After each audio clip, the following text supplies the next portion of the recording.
berlaku juga kepada dosen-dosen yang lain. Saya ada sedikit mengenai PMH. Kemarin kan saya hanya sedikit menjelaskan. Sekarang saya ingin sedikit saja. Nanti akan saya bagikan bahan ini. Jadi mengenai sejarah, kemarin sudah 1365 syarat materialnya. Nanti kalau ada pertanyaan, 1365 ada 4 syarat material mengenai unrehmatic dat. Anda bisa menyebutkan. Dan ini keempatnya ini adalah secara kumulatif ya, bukan alternatif. Jadi kalau misalnya cuma terpenuhi 1 atau 2 saja tanpa ada yang 3 dan 4 itu bukan dikategorikan sebagai unrehmatic dat. Jadi syarat ini syaratnya adalah kumulatif bukan alternatif. Nah, konteks kalau kumulatif berarti harus terpenuhi kesemuanya. Tetapi kalau alternatif cukup salah satu bisa terpenuhi unsurnya. Jadi itu ya kalau Anda membaca aturan dan sebagainya, kalau dinyatakan bahwa aturan tersebut menyatakan syarat-syarat yang ada itu bersifat kumulatif, maka harus terpenuhi ke semua syarat.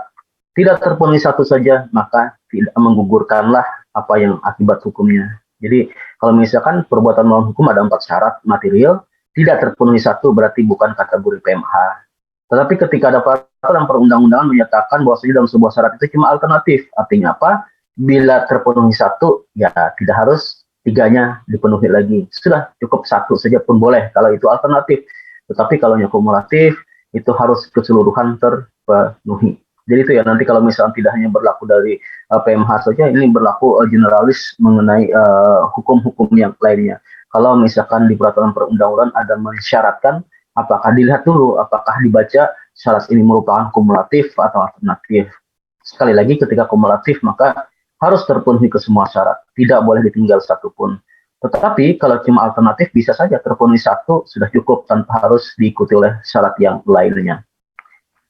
Nah, berikutnya mengenai sejarah.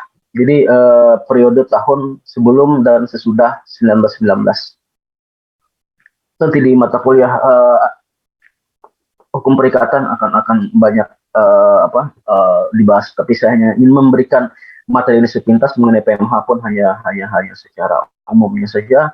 Dan ingat ya, bahan yang saya berikan ini mungkin hanya sekitar 80% dari materi yang lain. Tolong nanti mengenai hukum perikatan Anda baca-baca sepintas di dalam buku 3 KUHP Perdata itu, ya siapa tahu ini nanti akan muncul di nilai UAS. Jadi tidak keseluruhan materi yang saya ini mungkin nanti akan muncul semua, tapi mungkin ada yang di luar itu. Itulah nanti tugas seorang mahasiswa untuk mencari bahan.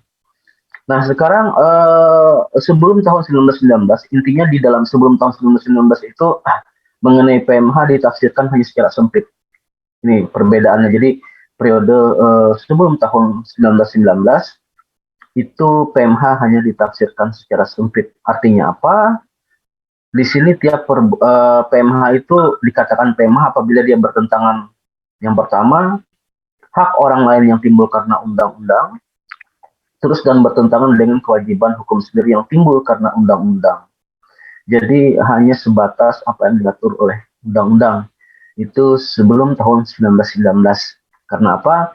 Pada saat itu masih dipengaruhi oleh ajaran atau paham positivisme atau mazhab ligisme.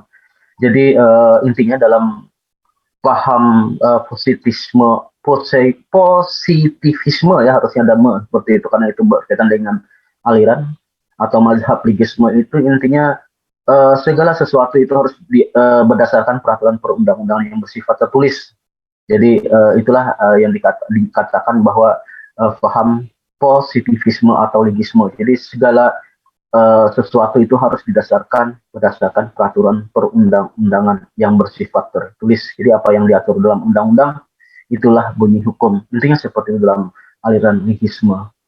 Nah, di sini ada kasus Givenchy water leading, itu ada kasusnya mengenai sebelum tahun 1919. Nanti kita di pertemuan berkaitan dengan masalah hukum perikatan semester depan akan saya sampaikan apa sih kasus Givenchy water leading ini. Itu kasusnya di negeri Belanda sana sebenarnya, bukan di negeri kita. Nah, berikutnya sekarang setelah tahun 1919. Jadi sebelum 1919 Anda pola pikirnya seperti ini aja, patokan tahun 1919 mengenai PMH sejarahnya. Kalau sebelum itu PMH ditafsirkan secara sempit, tetapi kalau pasca 1919 itu ditafsirkan secara luas. Itu saja intinya. Nah, Ini kalau setelah 1919 ini ada kasus Draker Ars 19 Januari 1919, Lindebaum Dembaum versus Kohan. Ini mengenai kasusnya, nanti silahkan Anda cari di internet seperti apa kalau misalkan mau cari informasinya. Tapi ingat setelah 1919 itu PMH ditafsirkan lebih luas. Yang pertama dan kedua itu sama dengan sebelum tahun 1919. Apabila bertentangan dengan hak orang lain atau bertentangan dengan kewajiban hukumnya sendiri. Nah, yang lebih ada tambahan kalau Anda bandingkan dengan yang sebelumnya tadi adalah di sini.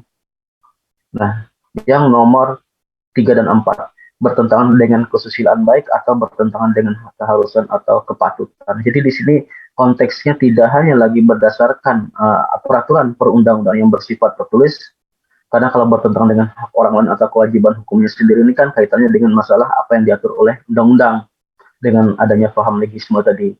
Tetapi ketika C dan D ini kan bisa saja PMH itu dikategorikan ketika bertentangan dengan kesusilaan atau keharusan atau kepatutan. Jadi tidak hanya lagi cuma berdasarkan peraturan perundang-undangan. Sehingga setelah 1919 itu mengenai perbuatan melawan hukum itu lebih ditafsirkan lebih luas.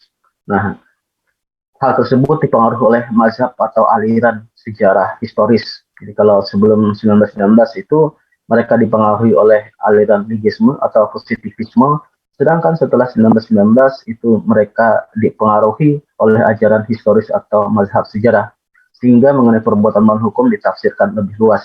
Jadi intinya Anda poin tadi saya ulang lagi mengenai PMH sebelum 1919 itu ditafsirkan secara sempit karena apa? Hanya apa yang diatur dalam undang-undang dianggap bertentangan. Ini karena dipengaruhi oleh paham anarkisme. Setelah 199 atau pasca 1919 itu PMH ditafsirkan secara lebih luas. Tidak hanya bertentangan dengan undang-undang, tetapi juga kesusilaan baik atau dengan keharusan atau kepatutan. Mengapa? Karena pada saat itu dipengaruhi oleh aliran atau mazhab sejarah. Nah, intinya seperti itu mengenai sejarah mengenai PMH.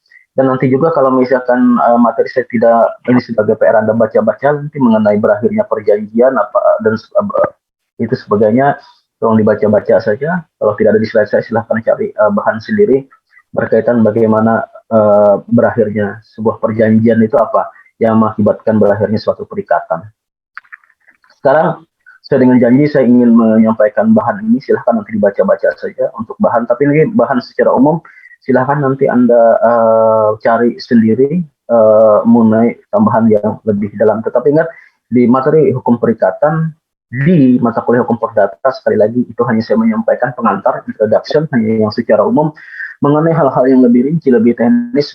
Contoh misalkan masalah PMH nanti akan lebih banyak di mata kuliah semester depan, dicoba di hukum perikatan. Dan kebetulan Bapak sendiri merupakan salah satu tim pengajar. Tetapi tim pengajarnya itu hukum perikatan ada banyak, kalau tidak salah. Nah, saya kira itu dulu ya untuk pertemuan hari ini. Saya akan silakan lihat di room chat, saya akan upload bahan ini untuk bahan sebagai nanti bahan bacaan saja bagi Anda dalam persiapan untuk menghadapi ujian akhir semester yang oleh Pak Rahmadisman sudah direncanakan, dijadwalkan di pertemuan ke-16. Silakan Anda lihat tanggal. Saya kira untuk kelas ini pertemuan ke-16-nya tidak ada kena tanggal merah ya. Kalau di kelas yang paling pusing itu yang di kelas hari Jumat, banyak sekali mereka terkena tanggal merah. Mungkin kalau Anda ada mata kuliah di hari Jumat itu bayangkan, ada minggu depan hari Jumat libur lagi. Jadi mungkin ada banyak kuliah tambahan yang kalau misalkan Anda kena jadwal hari Jumat. Jadi untuk hari Jumat itu kalau tidak salah ada 4, artinya di total ada 1 bulan sudah libur. Oke, silakan Anda di download. Bisa dikasih pun tidak apa. Saya kira itu dulu ya untuk pertemuan hari ini. Karena ini pertemuan terakhir, saya mohon maaf kalau misalkan selama penyampaian kurang maksimal karena kita masih kebanyakan masa transisi. Insya Allah mudah-mudahan di semester depan kita full bisa di kampus dengan mudah-mudahan tidak terlalu ketat lagi protokol kesehatan. Jadi dosen lebih santai, lebih enak untuk mengajar. Dan saya doakan mudah-mudahan Anda berhasil dalam mengikuti ujian akhir semester dan jangan sampai bertemu saya kembali di mata kuliah ini. Boleh kita bertemu tetapi di mata kuliah yang lain. Kalau misalkan masih bertemu di mata kuliah ini, artinya Anda mungkin ada 2 kemungkinan. bisa tidak lulus atau nanti untuk perbaikan nilai. Dan insya Allah nanti segala sesuatu mengenai hal sebagainya, saya akan selalu update nanti kalau misalnya ada perubahan jadwal atau apa di story Instagram saya, nanti akan segala sesuatunya akan saya informasikan di sana, kalaupun nanti ada perubahan schedule dan sebagainya. Ya, untuk pertemuan hari ini terima kasih. Assalamualaikum warahmatullahi wabarakatuh. Selamat pagi dan selamat beraktivitas.